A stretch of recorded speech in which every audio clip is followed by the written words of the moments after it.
Don't bark, bark, bark up. Don't bark, bark, bark yourself. Hi, everybody. Welcome to the Rude Cooking School podcast. I'm your host, John Hauser III, and with me talking turkey today is Saucy Soren Markwart. Well, we won't be talking too much turkey, but we are going to be talking more the side dishes. The side dishes from around the country, regionals, weird things,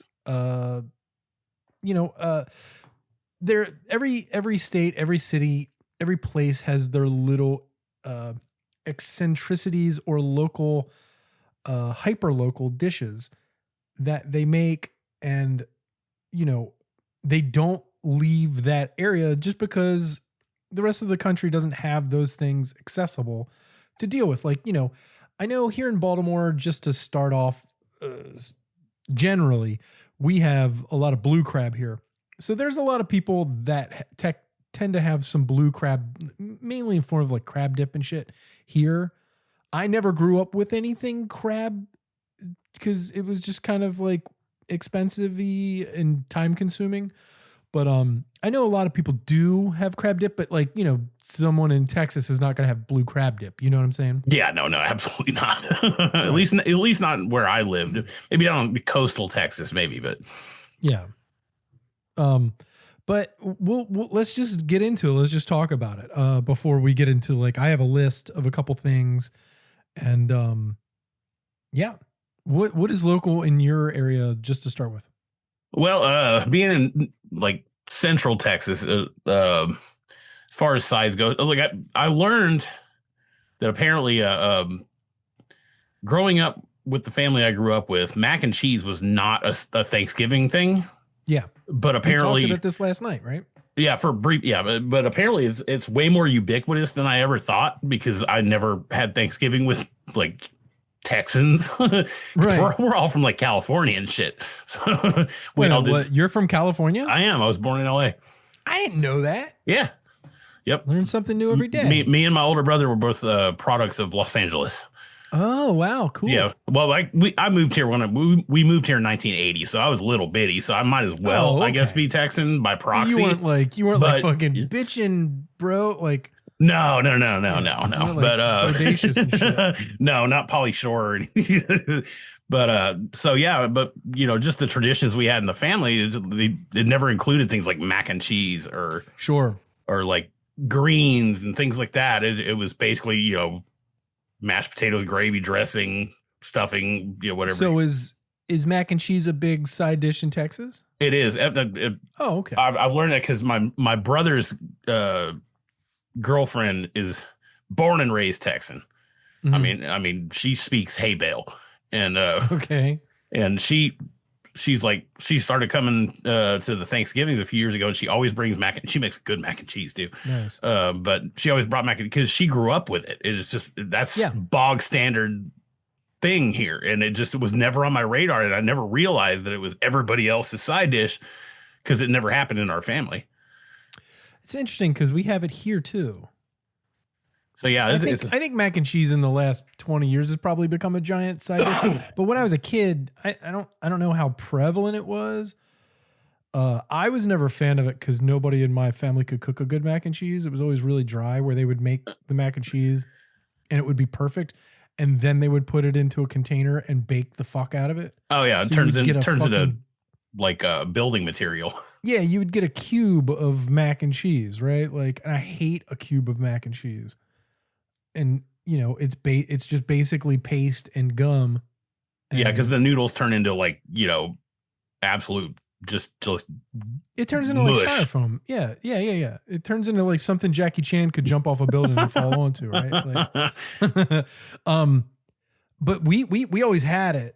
And then as I got older and started doing them myself, when I would make mac and cheese, I've only done it a couple times over probably the last 20 years that I've been living here.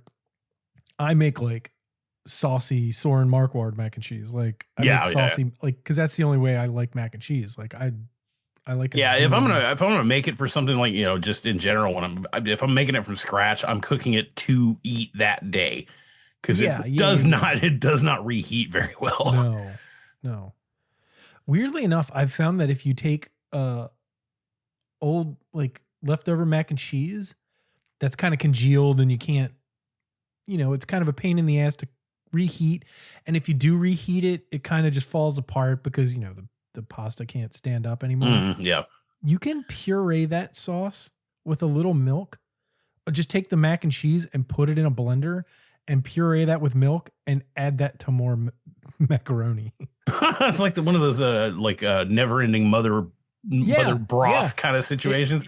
And there's usually not a lot of difference. You're just like, you just blend it all together and it blends up really well. And then you just repurpose that. What's that in your fridge? Kind of like feeding chickens to chicken, but whatever. Yeah, I learned that my grandparents, my mom's parents lived out in East Texas, and they had a big piece of land, and my grandmother would feed the chickens pretty much anything that came off table scraps, and the chickens would eat fucking anything. Oh hell yeah, they're cannibals. They're little dinosaurs. They don't give a shit. It's like look in your fridge and like, what is this? Oh, it's my mac and cheese starter. I just put a little in the blender and add it to the new batch. It looks up at you in waves and shit. You're like, the fuck? Okay, well, let's see. When you were growing up, I'll start with you.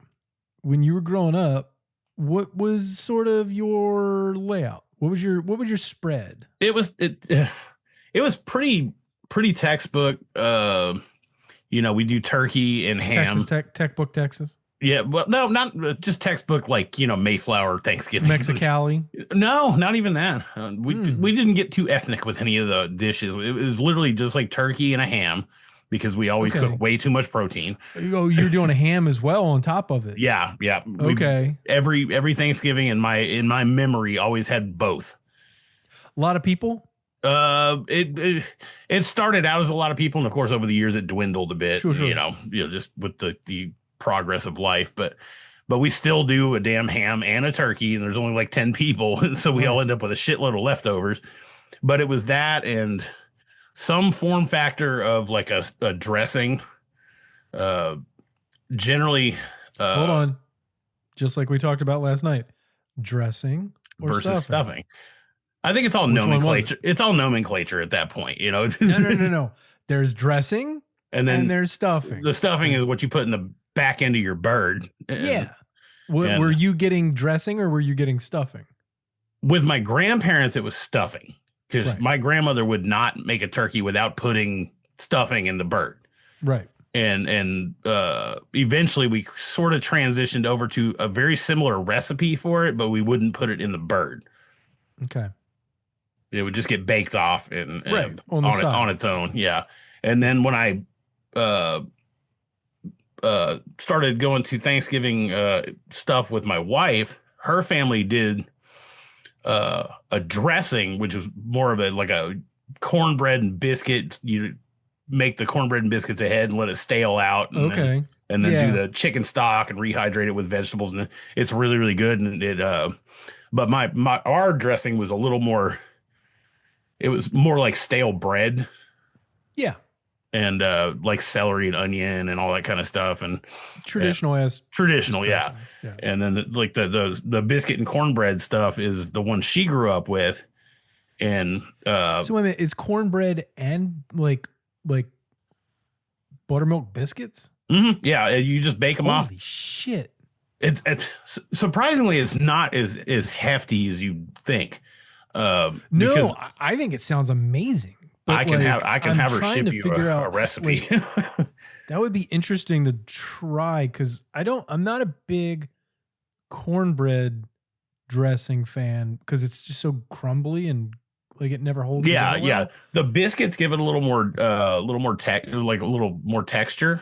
Because they get a little gluey as they get wet, right? So like, yeah. I can see the two of them coming together and forming like a Voltron of. Yeah, exactly. Because they give it a little more body. Bread. They give it a little more. It's almost like a bread pudding. Yeah. Ooh, and like a savory bread pudding, and it's really, really good. And is that like Texan-y? So it's like. Well, actually, that's her grandmama's recipe, and that came from South Carolina. Oh, okay. So it was one that sort of migrated into my purview. Yeah, I was going to say because biscuits sound weird for Texas. It kind of depends on where you are and how you grew up. It's like everybody kind of has their own spin on it. Mm-hmm. And so we do over the last few years, we've started doing both because she'll make a smallish batch of that because her dad really loves it. So she'll make enough that we can take some to Thanksgiving and then send some leftovers to her dad. Mm-hmm. Because he grew up with that. That was his mom's recipe, and she figured out how to nail it, like duplicate it, like perfect. And he was super happy the first time she made it because he was like, it's just like mom's, and and so she's been making it ever since. And we bring a little bit of that to Thanksgiving because my mom makes one too, and so we have two different options. Right. And I usually just dump a bunch of gravy on it. So then, what else? uh, we'll do like so the dressing and different vegetables. Like we'll do some. My sister always does candied yams. Okay. She makes like almost like a streusel with like uh pecans and brown sugar and puts it on top and bakes it off. Sure. And it's always really good. She does a solid job with that. And now we have the mac and cheese and really beyond that we'll do some asparagus sometimes if it's decent, and nothing super crazy. It's not like a hugely elaborate menu. We just cook a shitload of food. So is there anything like relatively weird, quote unquote weird to me or anybody else in America that you guys have that's like hyper local or regional? Let's see. Like collard greens are big down here as far as like Thanksgiving side. They'll cook a pot of greens half a day, and with ham hocks and or like smoked turkey necks and yeah, and that kind of stuff. And that was something I didn't really experience until I got old enough to go hang out with some friends, because I grew up in a fairly predominantly African American neighborhood, and so things like that were alien to me. I'd never seen it, I'd never had it, and so I of course it's a very southern thing, but it's like it's for Thanksgiving it was something I was like, what is this? I was just discovering new things, and I'm like that's crazy. What do you? It's just a big pot of like green vegetables or green leaves, and I'm like, but it smells good. So I tried it one time. I was like, it just blew my mind. Yeah, those are amazing. Yeah, and unfortunately, I'm the only one in the house that eats them. So I'm gonna make a big mess of greens. I make greens like in the late summer to basically the run up to spring. I fucking make greens like almost every other day, like every 3 weeks. I love them so much. Yeah. I wish I could, but I'm a smoked turkey neck or pigtails, or I prefer pigtails. I can't find pigtails here. Smoked wings, really? Nope. I can find ham hocks. I can find like neck bones. I can find turkey ham wings. Hocks are really good too. Turkey wings, turkey necks, but turkey wings are great. I can't find pigtails anywhere. Huh. And I've been pigtails are fucking amazing. I've been to almost every ethnic grocery store within a 20-mile radius, and I've never seen pigtails. Wow. There's a place right up the street from me. Like they just have, cow liver, tripe. Like they got all the good parts. Maybe there's got to be some place like that around here. I just haven't found it yet. Like I guarantee you, if you just Google pigtails near me, well, that might be a little creepy, but I'm not sure I want to click on those links. Pigtail food near me. Yeah, pigtails. Pigtails have been the way I've been going. Now I have to do it. Lately, and actually, the last time I made them with pigtails and with smoked turkey wings, because you get the smoke, but then you get all that weird, unctuous, like collagen stuff that's around the pigtail that's so delicious, and it kind of just makes all of the pot liquor from the greens like gelatinous. And, it gives that unctuous like. Yeah, so when you're done eating it, you put it in the fridge, it just turns into a rubber ball because it's so fucking rich. It's so good. Well, there's like I guess I just never looked in the right place because there's like three Yeah. places that just That's, yeah, it's carry really like weird frozen for pigtails. Texas. Yeah. So Pigtails are great. may have to try I that. went to Momofuku in New York one time, and they had roasted pigtails, and they were so fucking good. They were so good. My understanding And is they're delicious. It's just, yeah, yeah, yeah, yeah. you just don't There, find it anywhere around here as a there's a dish. little bit of meat on them, but it's mainly that sort of that Collagen. yeah, yeah, because you get the skin and you get a little layer of fat, but then you get all that collagen and stuff, and it's definitely you gotta be into that thing. But for me, I love that kind of shit. Like when I get pho, I love like the tendon. Yeah, that's yeah, that's my favorite Okay, so part. if you like that part, then you're gonna love pigtails. Like I'm the all in guy. yeah, I like the faux dog yet the yeah, deluxe that's got all the things in it, the meatballs, the brisket, the hmm, fatty, and the yeah, tendon and the tripe, and I eat all that shit. yeah. So if you're into that, then you'll love pigtails. Well, when I was growing up, nobody in my family was a particularly amazing cook. A lot of stuff was from cans, which was fine. Um, and they doctored it up with butter and salt and pepper or sugar or whatever the fuck. Hmm. But like one dish that I'll start off with that was big in Baltimore. It still is. It's like a Baltimore thing. It's not really a Maryland thing. It's a Baltimore thing. And it goes out because people move out of Baltimore to suburbs and shit. Right. But it was specifically a Baltimore thing. Is sauerkraut and sausage. For Yeah. Thanksgiving? Yeah, I I'm just here saw your for it. No, face. I am I here for just it. saw your face going, "Brr." Well, But like just the like, no, I'm what? 100 because I'll do that just as a fucking, easy meal, So but like for Thanksgiving, I'll like fuck with that. they would get like Polish sausage because there's a place called Ostrowski's that makes regional Polish sausage, and you cook the sauerkraut with you throw a bunch of caraway seed in there, and you really don't need to cook it. You kind of warm it up, but my family would cook the Yeah. piss out of it. But you just put the caraway seed in it. Leanna's actually doing it right now. I told her how to do it because we're having pierogies and sausage and Can I come to your house for dinner? yeah, we're having pierogies and onions that are cooked together in butter. The butter and the onions are cooked together for like 30 minutes till the onions are like caramelized on the edges. Then you throw the pierogi in, toss that all together till the pierogi are cooked through. And then on the side, you have sauerkraut, which you throw caraway seed in, warm it up, and just let it go for like 5 to 10 minutes and then turn it off. And then the caraway kind of seeps in. Yeah, yeah. Then you cook your sausage on the side, brown it, and then you put it all together. Then a side of a couple dollops of sour cream and Bob's your uncle. That sounds incredible. Yeah, it's really good. And we found these awesome little baby pierogi. They're like Mrs. T's, but they're small. Oh, yeah, the same brand. Yeah. I found the mini ones a couple of times. They're pretty good. They're like the 2-biter. Yeah. I like them. I like them better than the big ones. But the sauerkraut and sausage is the same thing. It's just literally you'd put it on a pot of sauerkraut, throw a bunch of caraway seed in it, you just let it go, and then turn it off, let it cool, or not cool, but steep.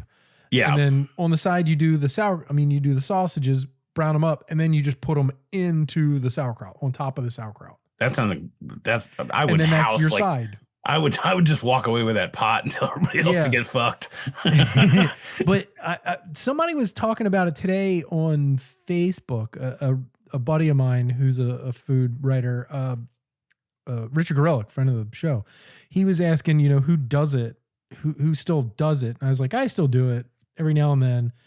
I'm thinking about doing it this year, but doing like a fancy version because there's a place called Hex Ferments that does their own. They make like regional sauerkraut, and their sauerkraut's fucking. I think you've talked about that before. Yeah, so they do like a thyme kraut. They do a pizza kraut, which has like oregano and different spice, like Italian spices in it.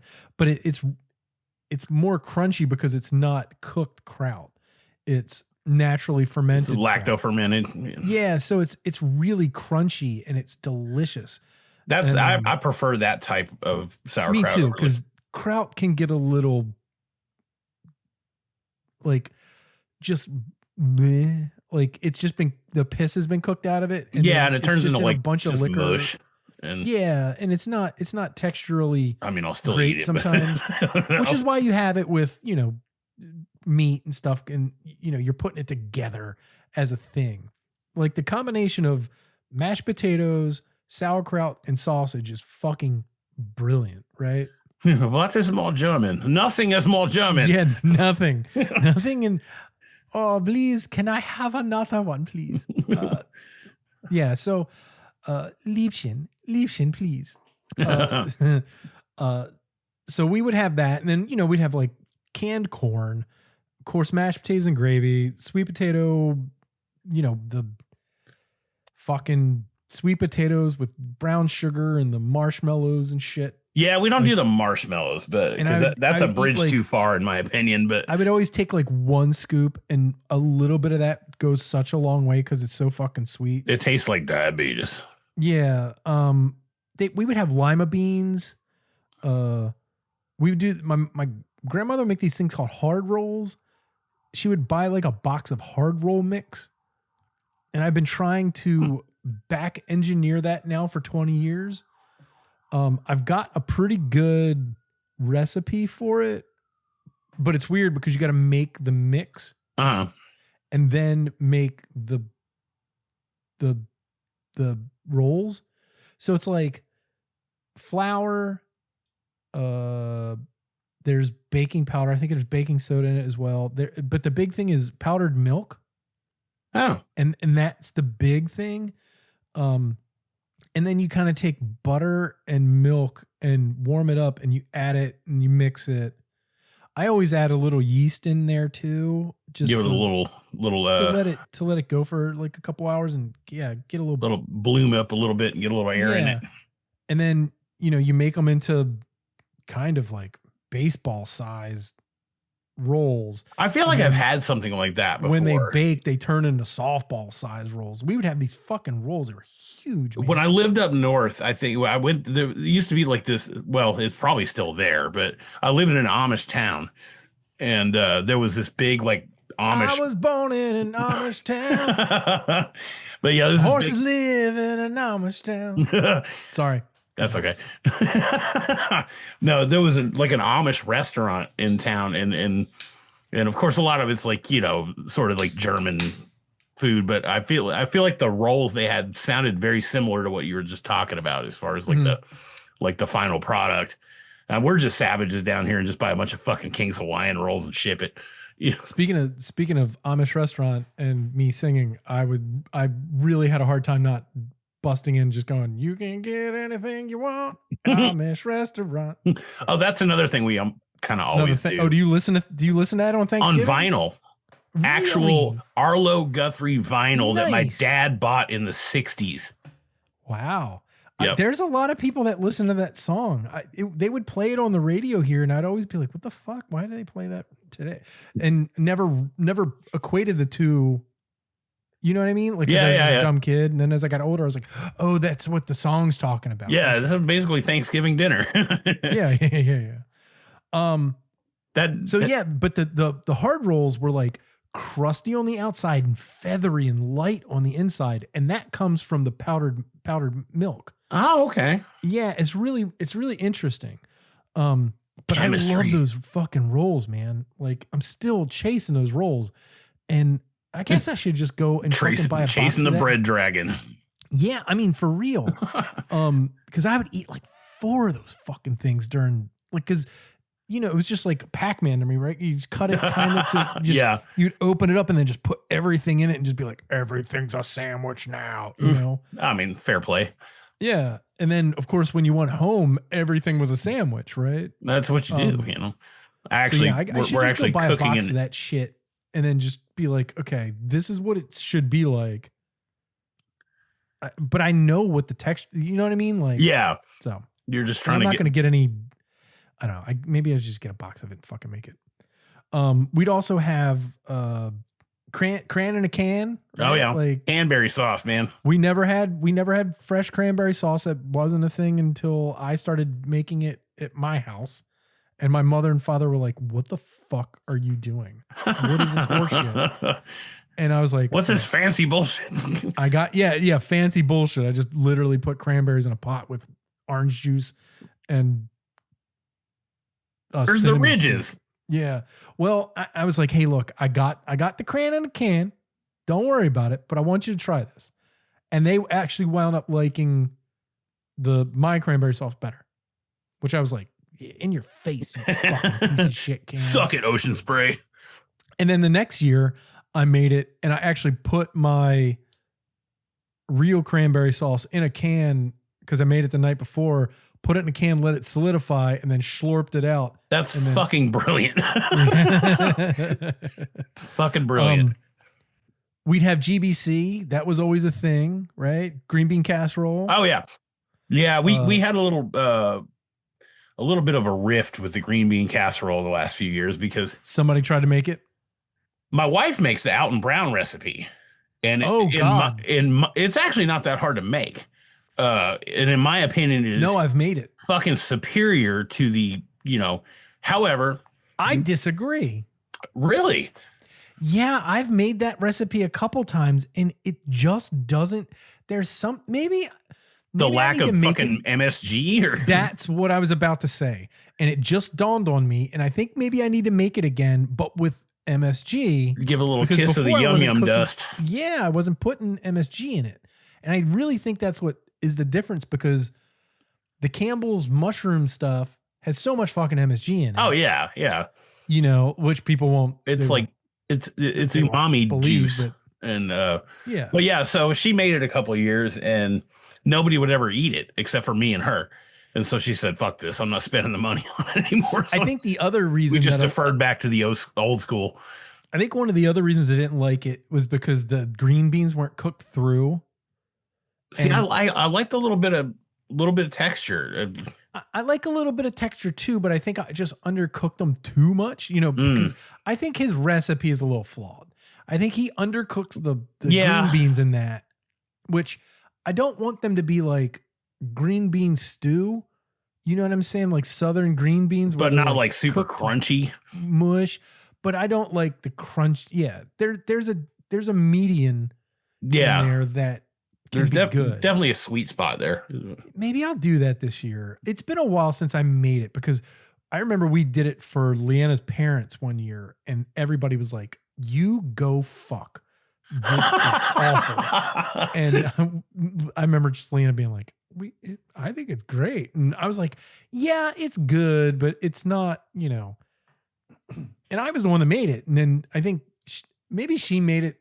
Maybe I made it before and she liked it so much. She wanted to make it for her house. I think that's what it was. Cause I remember her being like really bummed out that nobody liked it and nobody really tried it too. Cause they were like, well, also like my family does not like to deviate from like nobody does. From what they're used to.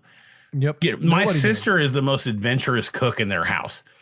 And have you ever seen the video of the lady that basically kicks her family member out for fucking around with like I don't know what it was. It was like the fucking sweet potatoes or the green bean casserole. And she was like, "You don't try shit on Thanksgiving. You don't fuck around with Thanksgiving. Get the fuck out of my fucking house." Honestly, I haven't seen it, but it's been borderline that way in our gatherings a couple times.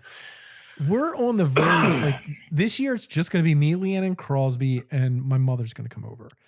And we were like, we've been doing the traditional Thanksgiving because for years before Crosby was born, we did radical Thanksgiving, right? Like, fucking turkey with a mohawk, fucking, the mashed potatoes got anarchy signs in them and shit. But like fucking punk rock Thanksgiving. Yeah.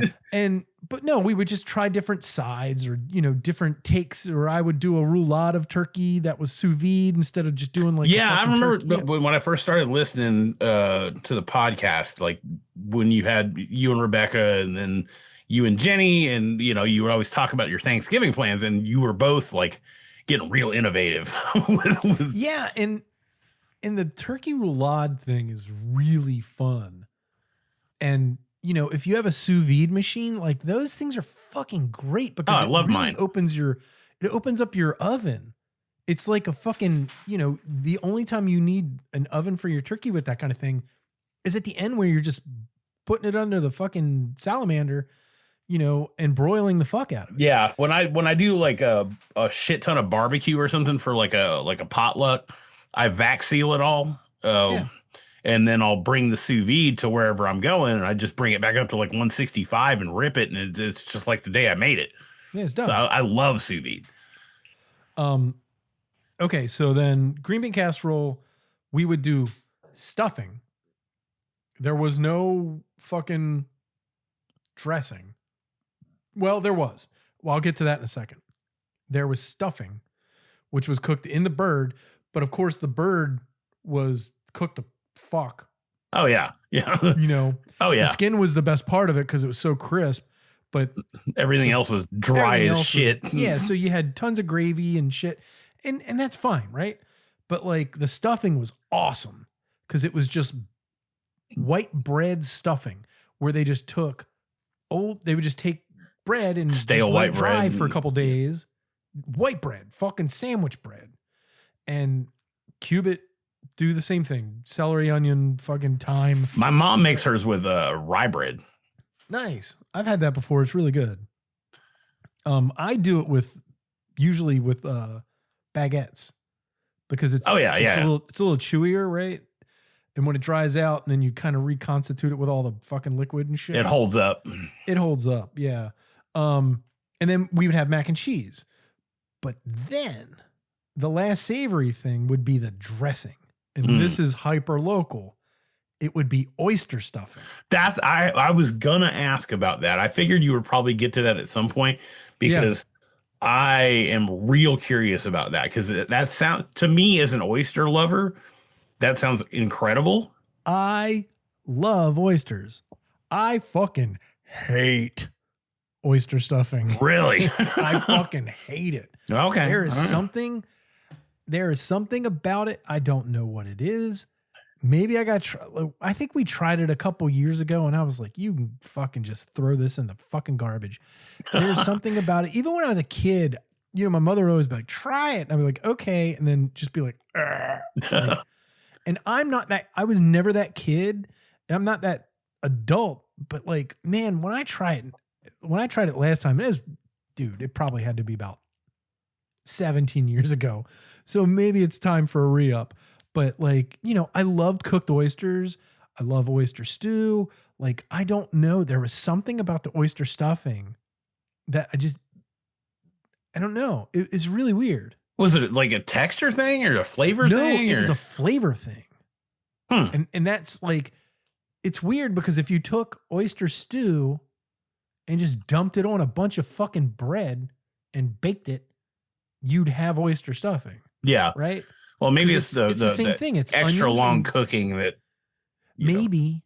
Yeah, maybe just the extra long cooking makes the oysters kind of like overcooked seafood doesn't smell great, right? Yeah. Gets a so little maybe that's little what funky. It is. Yeah. Cuz it's oysters and onions and celery and thyme and butter and bread, right? Like, and I think that's pretty much it. And but maybe it's the baking part where it's, yeah. Well, there's salt and pepper, of course. But yeah, maybe that's it. But then, okay, another hyper local, I think, thing we're talking about. We'd have pumpkin pie, of course. Yeah, apple pie. But I think a relatively local thing is we had chocolate pie. In what format? It basically was chocolate pudding in a pie crust. Okay, yeah, no, set up. Actually, put a little extra gelatin in it, and then it sets up, and then you cut slices of it, and it's chocolate pie. Yeah, my friend's grandmother. I was talking about the cornbread when we were talking before about the cornbread with the sausage and all that stuff in it when we were chatting earlier. My friend's grandmother, she would do a pie like that, but she would put a meringue on top. Oh, okay. But it was literally the same thing. It was a pudding based like pie, but she would just make a meringue and put it on top and just let it, bake it off just to bake off the meringue. And it was fucking amazing. All right. So yeah, that would be the kind of weird shit we would eat. And it's not weird. It's just those couple things, right? Like, but you were saying you could do some off the dome. So give me a couple. Oh, local guys. Tamales.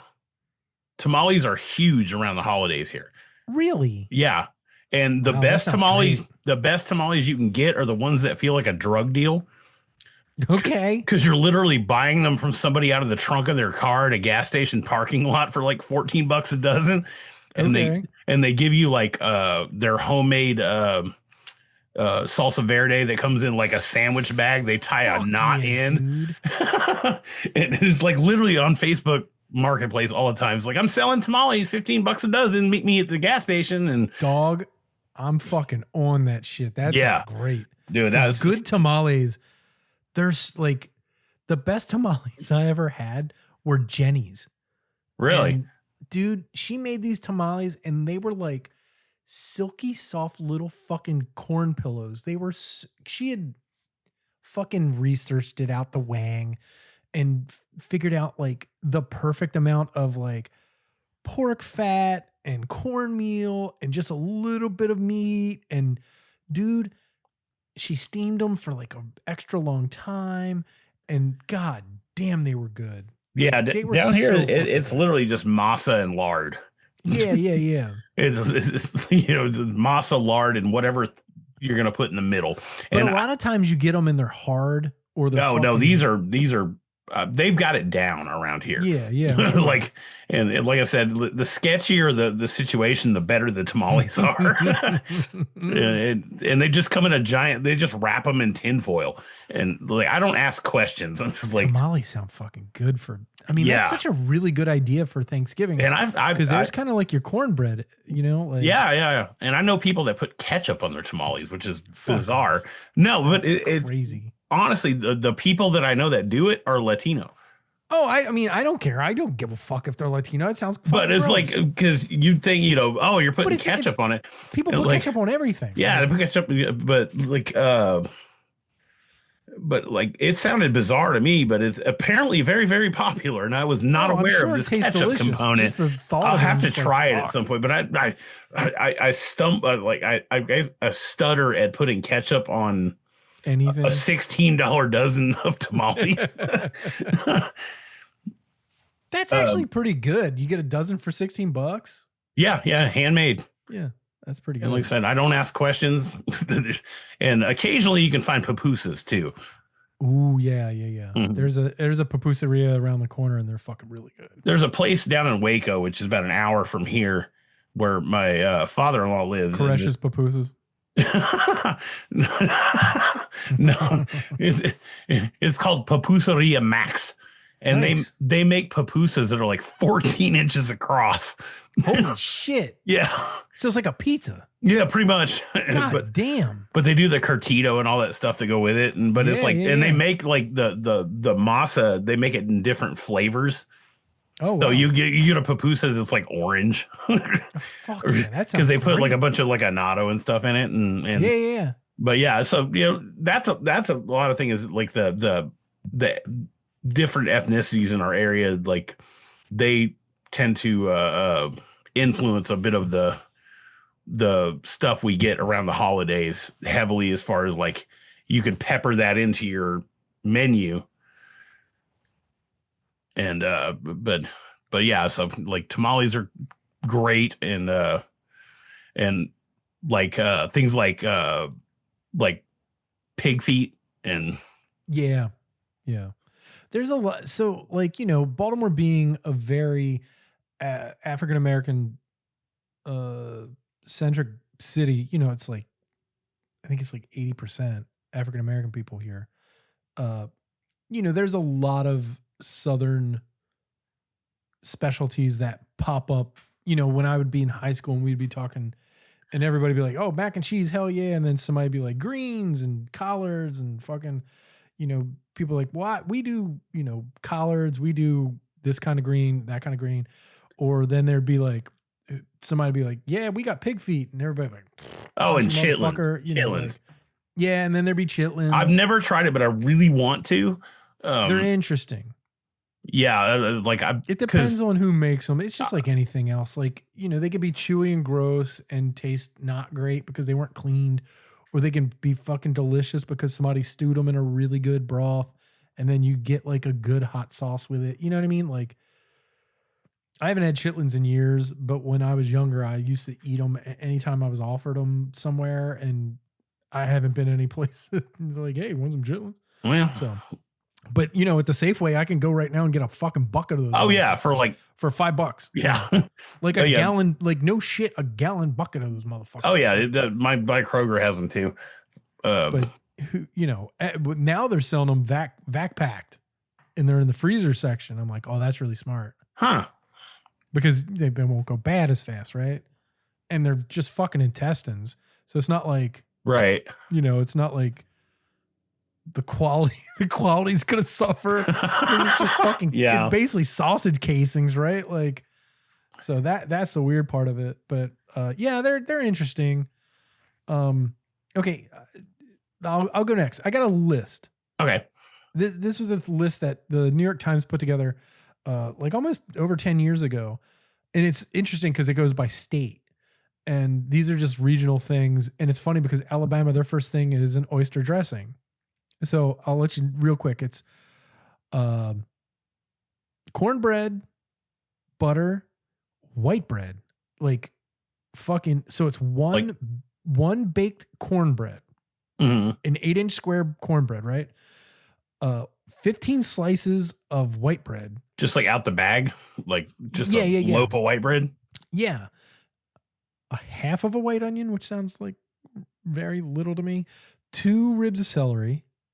A large half of a green pepper. Half a cup of chicken broth. That sounds not a lot either. 2 dozen freshly shucked oysters or jarred, preferably Gulf oysters, drained and coarsely chopped. Keep the oyster liquor. Lemon juice, 1/4 cup. Hot sauce, 1 tablespoon. It's like a lot of lemon juice. Fresh parsley, sage. This is interesting. Truffle salt, and then white pepper. I might get down with that. The truffle salt is the truffle salt is the weird thing. They say truffle that's salt definitely or the sea salt. Odd man out there. Yeah.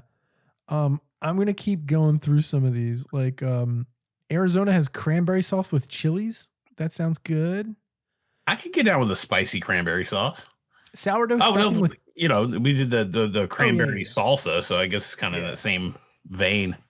California has sourdough stuffing with kale, dates, and turkey sausage. That sounds like California. It sounds like California. I mean, California, can you fucking just not put kale in things so they don't make fun of you? And I love kale. Kale's delicious. I can count on one hand how many times I've had kale that was not in a chopped salad kit that I bought from fucking Aldi. I've never had kale in any format other than like a chopped salad. I've told you about the garlicky kale thing that we make. Yeah. It's raw kale, and you just basically make this garlicky cheese sauce. Like you just shave what is it? Fucking Parmesan into basically microplaned garlic and olive oil and mix that together to make a sauce. And then you fucking mash that into the kale with your hands, like you're eating it with your hands.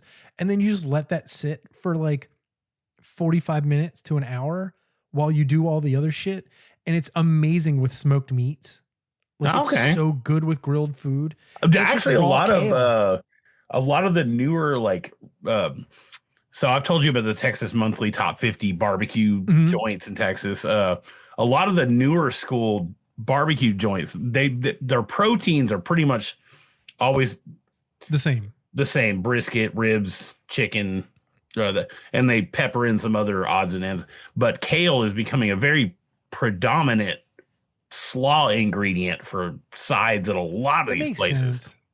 Sense. And you can do kale like you do greens. It cooks quicker. I think the issue is less sand. What's that? Less sand. Yeah, a lot less sand. Well, not really. Kale can be really fucking. It's the same thing. It's all cooked and it's all grown in Oh, yeah. sand. Like I said, I have very limited experience with kale. So, But I think kale had its day in the sun, and a lot of people were making it. Not a lot of people are eating it anymore. So now it's cheap, right? mm, But you can make a fucking awesome kale like side that is just as good as greens, cheap, quicker. I may have to, I may have to light off and like experiment with that. All right. So this is weird. Colorado has pecan pie bites with gravy. What the fuck is this? So it's literally pecan pie with turkey gravy. So you cut the pecan pie into bars and then drizzle gravy on top of it. That's from Colorado. That's fucking weird. That sounds weird, but I feel like it's probably delicious. I feel like that might work somehow. And this is before Colorado got legal marijuana. I'm just letting you know that. Well, apparently the illegal shit was better. But hold on. This was 2014. Marijuana was legalized. Well, that might explain a thing or two. Yeah, it was like the first. They're like, "Fuck it, dude, this is so good." Yeah, I've eaten a lot of bizarre shit. I'm not a big pecan pie fan. I don't like. My wife has never fucking had pecan pie ever. You've never had it? She has. My wife hasn't. She admitted that to me in the grocery shop. Your wife hasn't, but she's never had it. Okay, yeah, that's what we were talking about the other day, right? Like, yeah. Which blows my mind. Like shoe fly pie. It's too molassesy. Treacle tart's okay, but like, it's all that syrup based. You know what I mean? It's so fucking. Have you ever had chess pie? Yes. Okay, yeah, that's big down here as a dessert too. Like pretty much every not white Thanksgiving I go to, they have chess pie, and it's amazing. It's good, but you gotta get a little slice of it. Yeah, it's definitely very, very sweet, but it's really good. This is interesting because it's literally like, it's a pretty standard, just looking at this recipe, it's a pretty standard recipe for pecan pie. By the way, if anybody wants to make any of this stuff or look at it, if you just look up New York Times Thanksgiving recipes across the country or something like that, what's it called? Thanksgiving recipes of the USA. Yeah.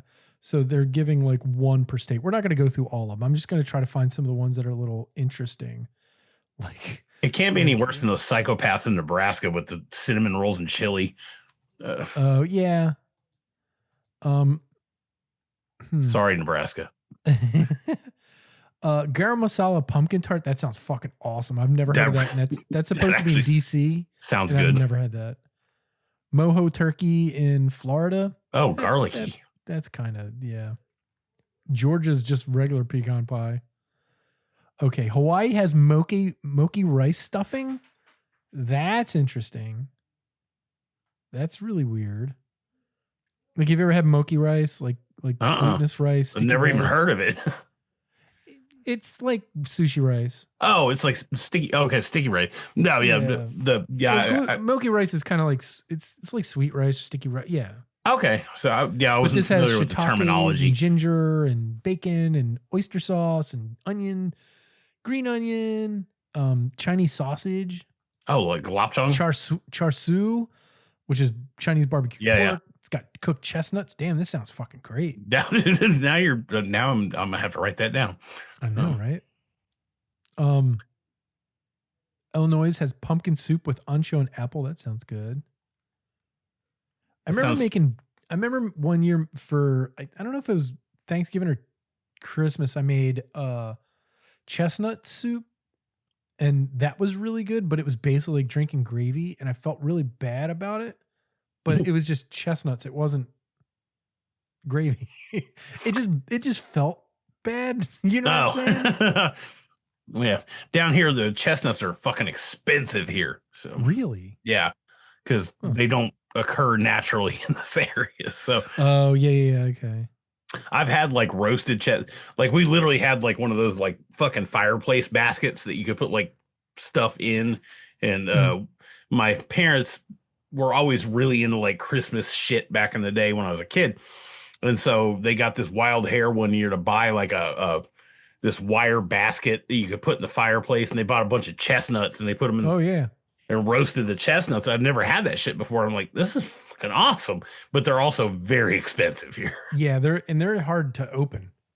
Like if you can score them and then when you roast them they pop, but like That's what they did, but it's like back. This is back in the day when my mom discovered like Jeff Smith, the galloping, oh yeah, yeah, yeah. oh, the frugal gourmet, Yeah. who Mm. ended up being a Yeah.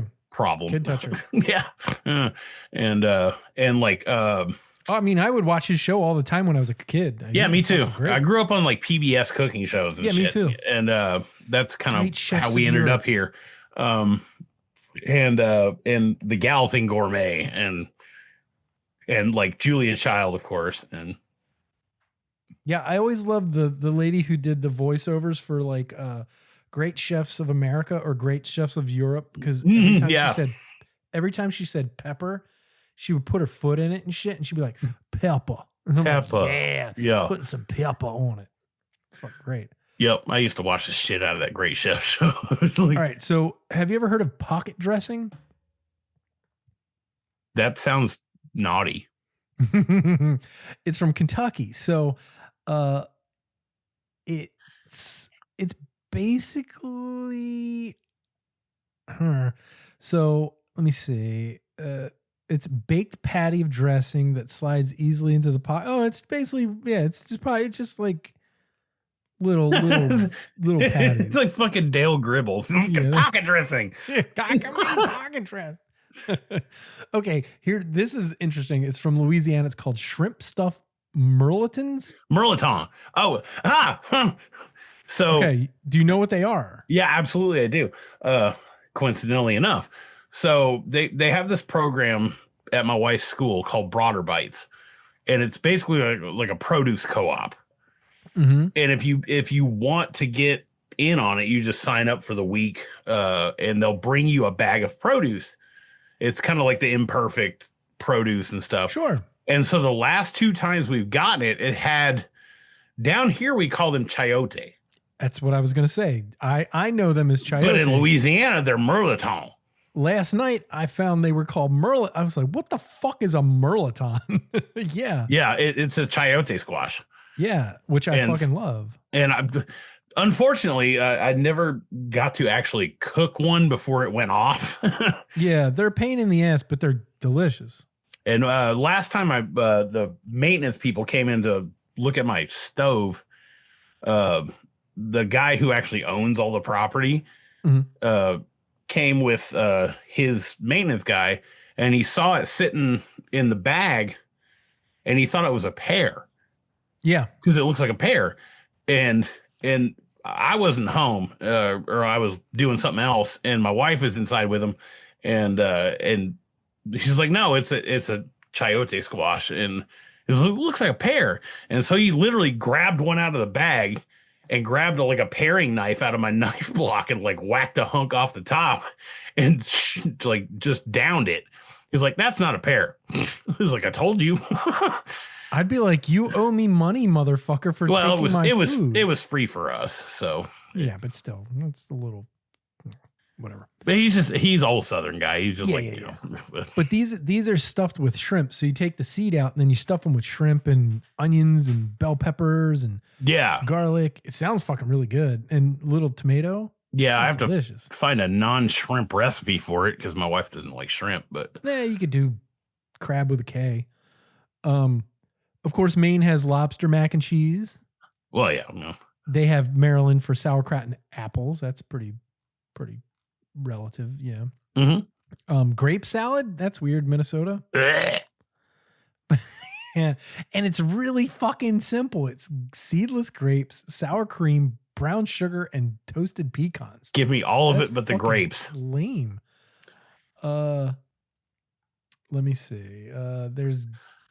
Montana has marinated venison steaks. That's okay. Well, it's because they have deer that just show up at their house in the morning. Yeah, kill me. Standing rib roast from Nebraska. That's weird. That's stupid. What was it? Standing rib roast. Oh yeah, I think we these do are that made for up. A turkey Christmas. French dip. People in Nevada are not making turkey French dips for fucking Thanksgiving. No, they're fucking, of course, for fucking New Jersey, they have manicotti. Hey. Dude, when I would have to spend Thanksgiving with my ex, who was all of her family lived in New Jersey, and we'd have to have fucking Thanksgiving and shit there. Good God, it wasn't even Thanksgiving. It was just like, just started. When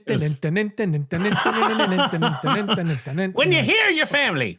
Yeah, it's like, it's me. Like everything's like, God damn it. Can we just stop with the fucking red sauce for a second? We use red sauce as a moisturizer. Sake. Everything was delicious, but it was like, God damn, guys, you eat this on every Sunday. Like, it's not special. It's not special. Ugh. Turkey chili, that makes sense. I always make turkey chili after the fact. Have you ever had lefse? This is a North Dakota thing. I've heard of it, but it's like a Norwegian thin flatbread, like almost like a crepe. And then you put like a potato mixture in it that like can be sweet, it can be savory. It's interesting. Like it's like, yeah. What you can kind of fill it with whatever the hell you want in it. So it's like a dose. yeah, kind of. And then we'll end up with, let's see, Puerto Rico has mofongo stuffing. That's pretty awesome. That sounds fucking amazing. I love Puerto Rico. I've been to Puerto Rico twice, and I fucking love Puerto Rico. Yeah, mofongo's so good. Fucking plantains, do it up. And then mud. Have you ever had mud pie? This is something from South Carolina. Rattle it off, and I'll tell you. It's called Salty Pluff Mud Pie. Salty what? It's again Salty Pluff, Pluff. It sounds like a fucking Hogwarts school. Yeah. Well, again, it's like treacle tart. It's honey and cocoa powder and butter, heavy cream and eggs. It's basically shoe fly pie, but with chocolate, kind of.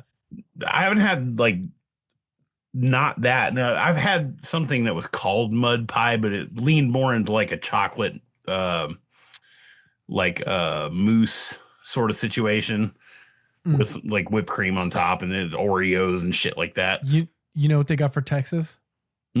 Turkey tamales. Huh. You know, I've been here a while. So fucking Vermont. They got the lamest shit ever. Vermont cheddar mashed potatoes. Thanks, guys. I'd still eat it, but of course. Oh, here, we'll end with this. West Virginia. Fucking paw pudding. Have you ever had paw paws? I'm assuming not. No, because they don't exist here. Yeah, but I'm familiar with their existence. I went to college up in Western Maryland, and it's like a 20-minute drive to one part of West Virginia, right? So like on Sundays, we would have to go over to West Virginia to get booze. Country road. Yeah, because my college town was a blue city, so they didn't sell booze on Sundays.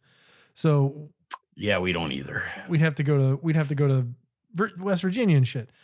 So, but they had pawpaw trees all over the place, and they'd have like pawpaw thing, and it's a really interesting fruit. But they do a pudding, and it looks really nice. There's little bars of it. It sort of weirds me out because down here in the South, pawpaw is a very, very common thing you call your grandfather. Yeah. I was gonna say he's the guy that like gives you a knife and a piece of wood. It's like, yeah. Sit down. Let's whittle. Yeah. So there you go. Let's end with that. That's a good one because it's nice and super fucking hyper local. That's you can't get any more fucking West Virginia than pawpaws. So there you go. Except for John Denver, but well, yeah, it's true. All right, we did it. Thanks everybody for listening to the Rude Cooking School podcast. Next week will be our annual listener write-in. So if you have any questions about anything that you want to cook or make, or you're afraid, or you want some tips, hit me up on Blue Sky Rude Cooking School. The Facebook page is always open. That's where we get a lot of them. You can email me at rudecookingschool@gmail.com. And we'll answer everybody's fucking questions. Like it's open-ended. So, let's do that, because it's always a good time. Everybody has some pretty good questions, and it's always a fun time to just kind of be like, I am so fucking stoked. I'm like, freak out. We're gonna get through Thanksgiving together. I am happier than a two-peckered billy goat to be on the other side of this conversation now. Yeah, why is that? Because I've been the question guy for 4 or 5 years. Well, you better have some questions next week, motherfucker. What are you well, yeah, but I'd like to be the answer guy too. You know? Okay, sure. Like a little role reversal. You know? Nice. So prepare for that. It's going to be fun. We always have a really good time answering everybody's questions. Look, if you think it's the dumbest question ever, it doesn't matter. Like, if you want to know something, I will answer it, or Soren will answer it. Don't be afraid. We will damn sure try. Yeah. Don't be afraid to ask. It's always, that's what we're here for. We want to make it easy. We want to make it comfortable. We want to make it stress-free. So throw in your questions. We'll do it up. We'll all have a good time next week. So for the Rude Cooking School podcast, I'm your host, John House III. Do not yuck my yum. And I am Saucy Soren Marquardt, and I am looking forward to next week. Me too. Oh, God, I'm so stoked about that. Bark, bark, bark, bark, bark, bark. That's a better turkey sound. I realized by the way, I'm just going to stop this. I realized when I was doing the bok bok, I was like, that's not turkey sound. That's chicken. That's chicken, but whatever. I was poultry. Just going to play it off like I didn't realize it, but I knew as soon as I did it. And I had already committed to the bit. So fuck me forever. Peace out, you fucking bastards.